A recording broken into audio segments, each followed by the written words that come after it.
Welcome to Athletic Training 531, General Medical Conditions. I'm going to provide you a quick overview of the syllabus, where you can find certain information and outline how the course is going to run forward. So this is an online course that has a couple different parts in it.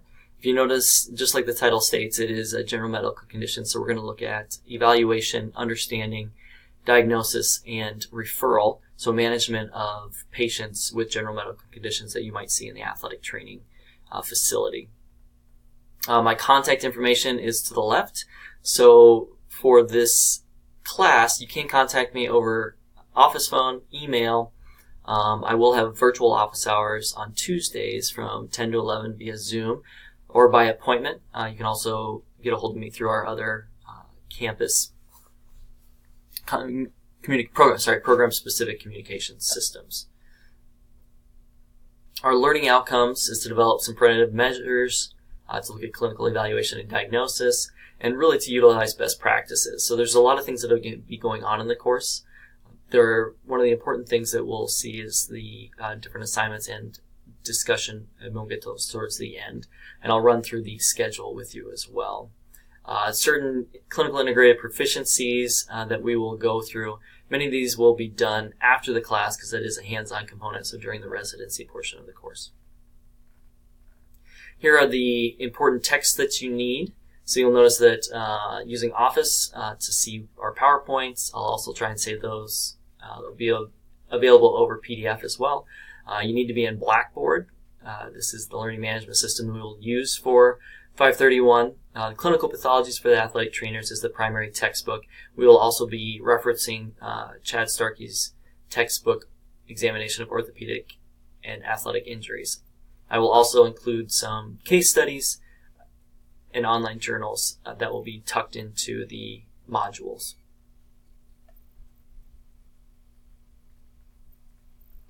Here's the grading scale. So you'll see that examinations, there's going to be 3 examinations that are going to be worth 30% of your grade. There's assignments, weekly assignments that are approximately 20% of your grade. We do have reading quizzes in this course that you'll need to complete each week for 15% of your grade. Participation in discussion board items, again, are worth 20%, and this is where a lot of the critical thinking will really take place in the participation in discussion boards. It will be during traditional discussion boards on Blackboard as well as using some other modalities, which we'll familiarize you with throughout the semester. And then we have a cumulative practical, which will happen at the end of the residency. It will actually show us that you can do those hands-on skills that we've been working on. We do have an OOPS pass that if you are or miss a deadline, you can use those on assignments and reading quizzes. They are not to be used on examinations. Please contact me if you cannot make a deadline ahead of time. If you know if something's going on, you get sick, or traveling, or have clinical responsibilities, just get a hold of me and we can work around some of that stuff. Here are the different modules. So you can see that the first one is really this introduction to the syllabus and our policies and procedures, as well as some of our online learning tools. And then we get into Module 2, which is the assessment wellness of health and wellness, Module 3 into Chapter 2, and so on from there. Every Wednesday you're going to have a reading quiz that's going to be due. And then that's followed up on Thursday at 8 a.m., an initial student discussion post. And then the following 2 response posts are due on 8 a.m. of the following Monday. So Module 2's secondary post will actually be due on Monday of Module 3. Module 3's secondary post will actually be due on Monday of Module 4, and so on. Any changes to this you'll become aware of those as we go through. The weekly assignments, are also going to be due, and they will be built into the Blackboard, so you'll know when those due dates are. So just watch for those. But this is the basic schedule that the class will take.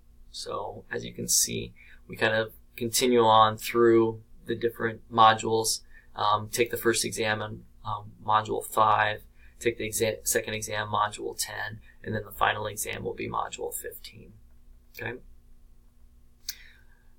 We follow the same academic policies and procedures as the rest of the campus. So if you do need some type of accommodation, make sure that you let me know or contact Michelle Lively. And our contact information is on the screen. It's also on the syllabus. I do need you to be checking your email account because it's an online course. That's going to be our main form of communication. But I'll also be doing announcements on Blackboard and provide you information as we go through the course.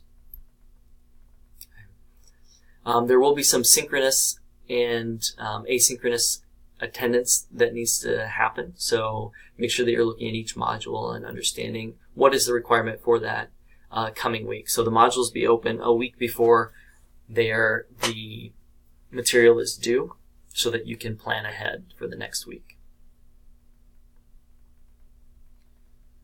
Classroom conduct, because this is outside of a classroom, we refer to it more as net etiquette.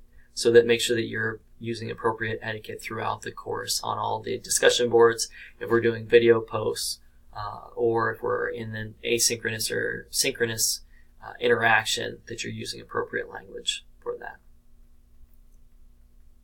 There's the internet etiquette policy. Academic honesty is really important during online courses, so make sure that if you don't understand what plagiarism is, fabrication, falsification, that you contact me so that we can go through that.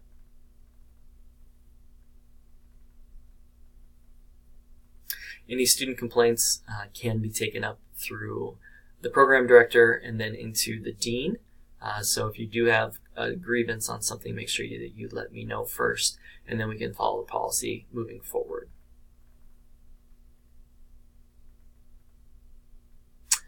Just so you're aware, remember that the graduate program policy is you must maintain a 3.0 GPA, and you cannot get an accumulation of any more than 2 grades below a B- or 2 C grades or below. Thank you for your time, and let me know if you have any questions.